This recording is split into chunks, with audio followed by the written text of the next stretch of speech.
the world. That's true. A lot of areas with Irish. What do they call it? Prima nocta? Is that what they call it when the nobleman gets first sexual rights with your wife if they get married under your jurisdiction? Maybe you could breed the Irishman out, like what's his name tried to do with the Scots back in the day. Oh, from Braveheart. Yeah, William Wallace.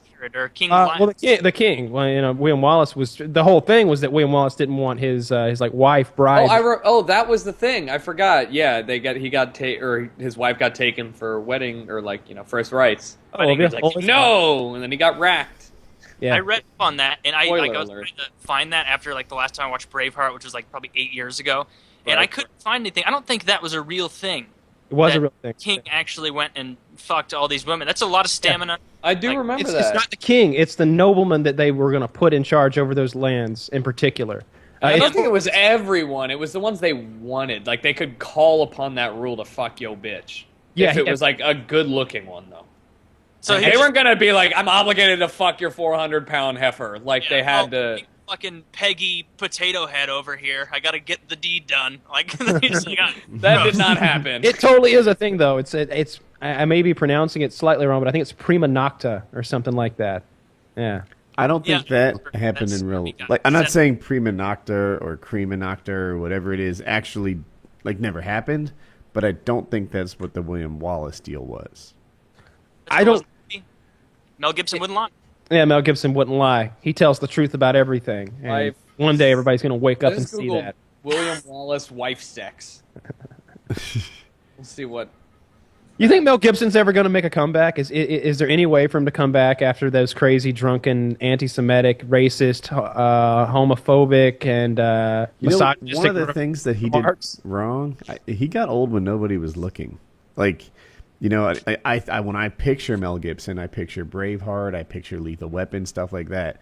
But if you were to see a current image of him, think like Gary Busey or something. He's fucked. Ah, come on. You really like Gary Busey level? So harsh. You're so harsh. You think Gary Busey. Think Gary Busey has brain damage. Come on. You're right. He does. Does he?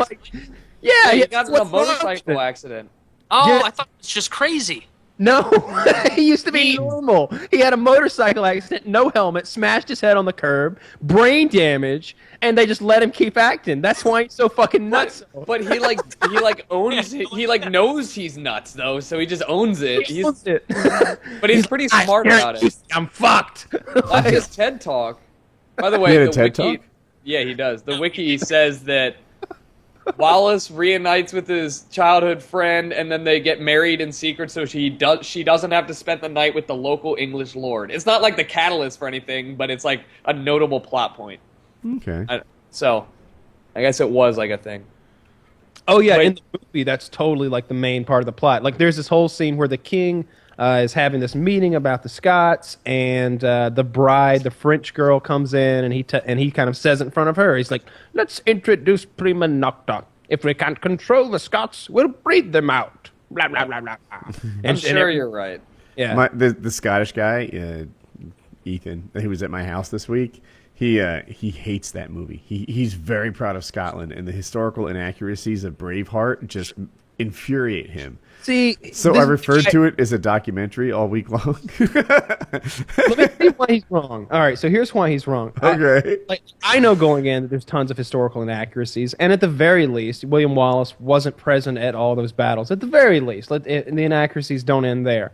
But it's sort of, it's focused on a Scottish hero, a guy who really did do some great things for Scotland.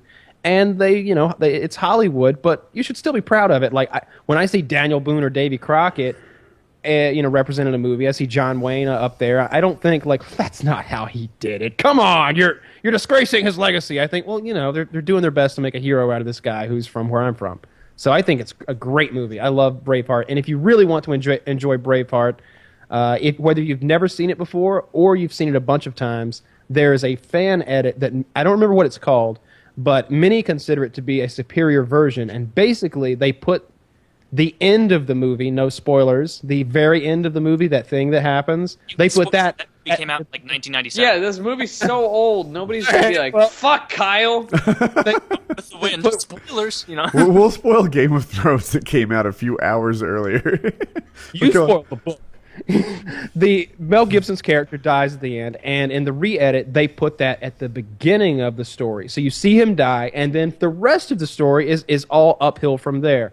And if you watch it that way, I think it's more enjoyable because you don't get like this ride. The arc is different. You don't like peak and then shit, they're I feel terrible. That's okay. And then and then credits. You go from this is going to be intense. Oh, they did that to him. Why? And then it's uphill from there. It's a much better way. Like how do they? They racked him. They explain that they go back in time, and this is what happened. Yeah. Okay, because the way you laid it out, you're like, well, first they kill him, and then he rises from the dead. He's like William Wallace is the Scottish Jesus. Like, You can't just play movies backwards. In the Passion of the Christ and it's a really uplifting tale. Like